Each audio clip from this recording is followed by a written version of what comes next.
बधुआ नहीं पाना चाहिए, नहीं धन का नाश होता है। द्विज को छोटा बैगन एवं कटहल नहीं पाना चाहिए।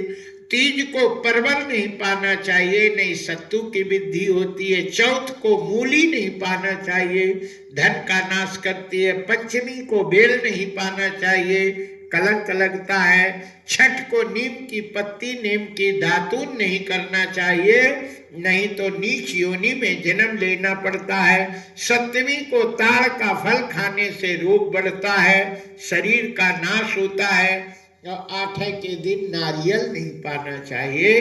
अष्टमी को जो नारियल पाता है उसकी बुद्धि का नाश हो जाता है। नवमी को लौकी नहीं पाना चाहिए। दशमी को कलंबी का साग, एकादशी को सेब खाने से पुत्र का नाश होता है। द्वादशी को कोई खाने से पुत्र का नाश होता है। त्रयोदशी को बैगन नहीं पाना चाहिए।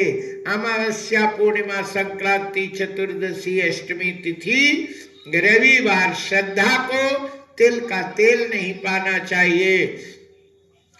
कार्तिक महीना में एक महीना भटा नहीं पाना चाहिए और माघ में मूली तो पाने नहीं चाहिए। सूर्यास्त के बाद कोई तिलयुक्त पदार्थ नहीं पाना चाहिए। लक्ष्मी की इच्छा रखने वाले को रात को दही नहीं पाना चाहिए और हाथ में ना नमक देना चाहिए और ना हाथ में नमक लेना चाहिए। दूध के साथ मट्ठा नहीं लेना चाहिए। मधु मिला हुआ घी, तेल, गुड़ आदि अभक्ष्य है। गुड़ में, दही में गुड़ डाल के कभी नहीं पाना चाहिए और गुड़ में अदरक मिला करके नहीं पाना चाहिए। यदि गुड़ में अदरक मिला लेवे तो वो मदिरा के समान हो जाता है। पीने का जल, खीर, चूर्ण, घी, नमक, सस्ती, गुड़, दूध, मट्ठा और शहद ये एक हाथ से दूसरे हाथ में लेकर के नहीं पाना चाहिए,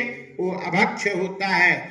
तांबे के बर्तन में दूध और दही आदि रख लेवे तो वो गोमांस के समान हो जाता है। लोहे के बर्तन में जल नहीं पीना चाहिए।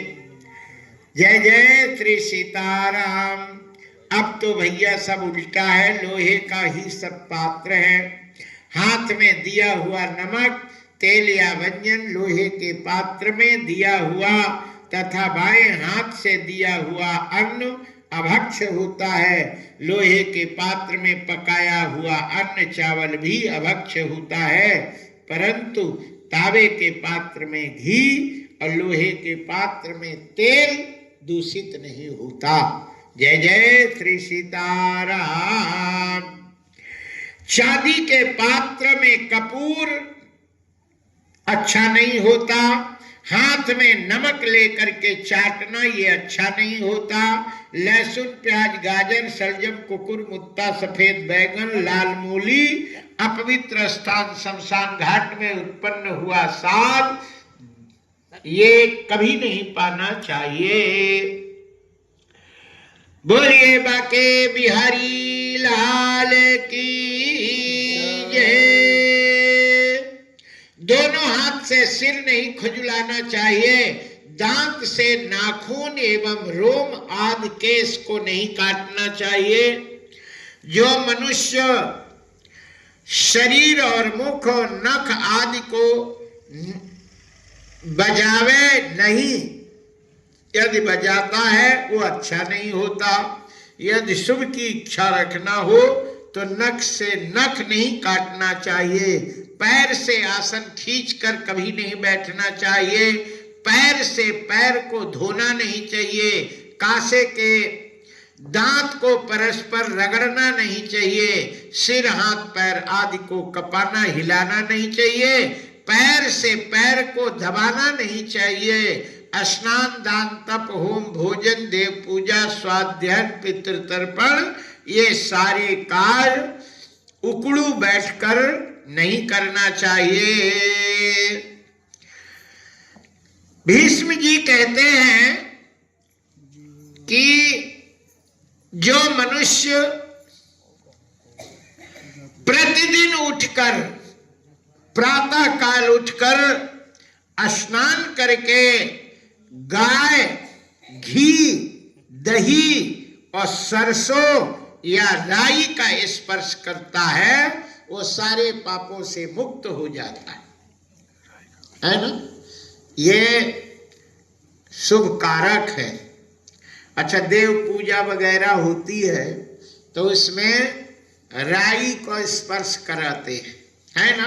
रक्षा विधान करते हैं, पूर्वी रक्षत, है ना, पूरब के अग्नि कोण नैऋत्य वायव्य ईशान आकाश पाताल सब में ये मुख्य है। ये सारी चीजों का स्पर्श करने से ही वो पाप की मुक्ति मिल जाती है। इसलिए ये सब चीजें पूजा में पहले रखी जाती है। जय जय श्री सीताराम।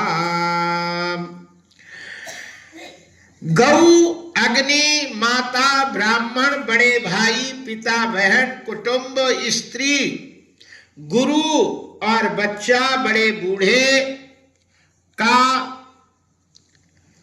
को कभी पैर से स्पर्श नहीं करना चाहिए, है ना।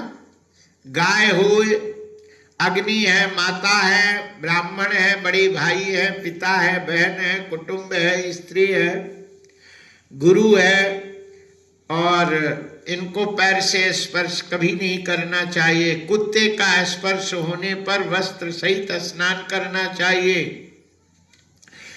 भीष्म जी कहते हैं कि चांडाल है, रजस्वला स्त्री है, पतित है, सूतिका है, मुर्दा है, और मुर्दे का स्पर्श करने वाले का स्पर्श कर लेने पर